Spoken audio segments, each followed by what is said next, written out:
महाराज को हृदय से उनका अभिनंदन करते हुए बधाई देता हूं कि उन्होंने अपनी गुरु परंपरा के प्रति जो अगाध श्रद्धा भाव के साथ यहां की जनभावनाओं के अनुरूप इस मूर्ति प्राण प्रतिष्ठा समारोह और आठमान के भंडारे के इस भव्य आयोजन को आज यहां पर आयोजित किया है, ये सचमुच अभिनंदनीय है, सराहनीय है।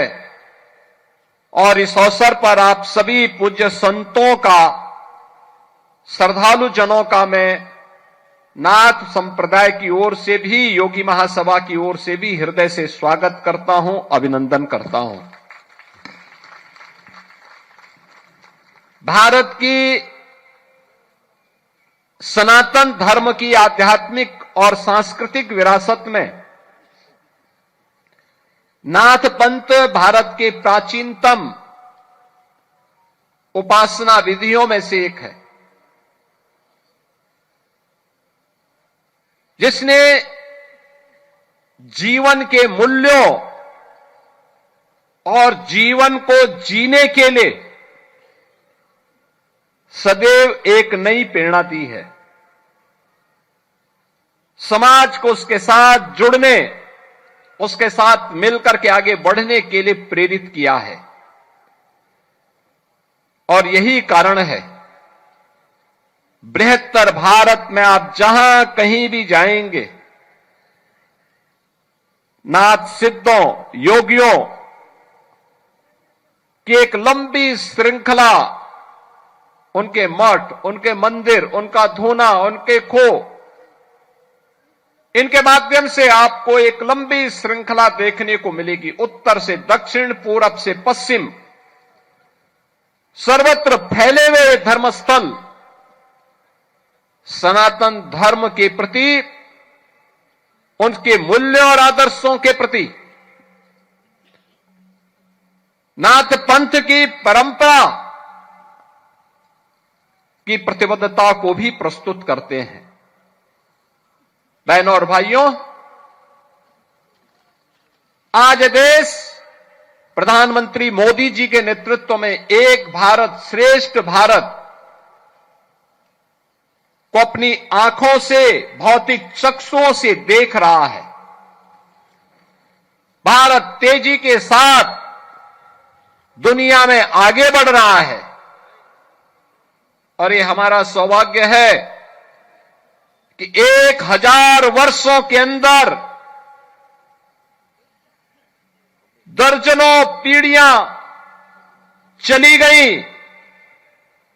एक हसरत थी कि हम भारत को परम वैभव तक, भारत को श्रेष्ठ भारत के रूप में स्थापित करते हुए देख सके। 1000 वर्षों के अंदर वह 1000 वर्ष विदेशी आक्रांताओं का सामना करते हुए, गुलामी की जंजीरों को तोड़ते हुए व्यतीत हो गए।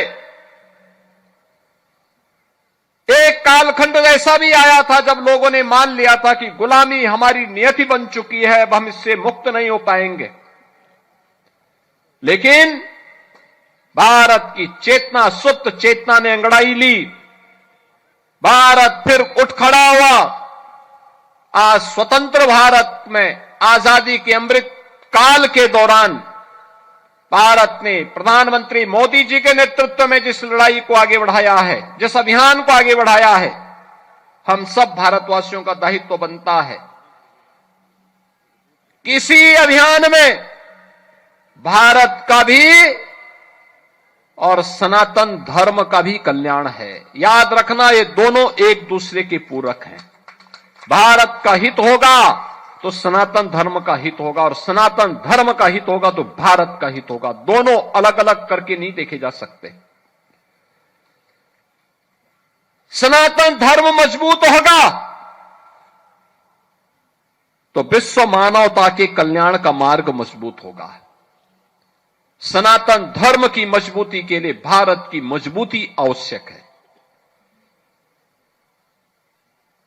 और भारत की मजबूती के लिए आवश्यक है कि उस भाव और भंगिमा के साथ कार्य करने वाले लोग मिले। ऐसे लोगों के हाथों में, धार्मिक हो या आध्यात्मिक हो या फिर राजनीतिक नेतृत्व, ऐसे हाथों में ही होने चाहिए जो देश को एक नई दिशा दे सके, देश को आगे बढ़ा सके, भारत को विकास की उन बुलंदियों की ओर पहुंचा सके जहां पर भारत आज से 1500 वर्ष पहले, 2000 वर्ष पहले जहां भारत था। और भारत ने पिछले 11 वर्ष के अंदर उस शानदार यात्रा को आगे बढ़ाया है। कोई सोचता था आज से 5 साल पहले, 10 साल पहले कि अयोध्या में राम मंदिर का निर्माण होगा?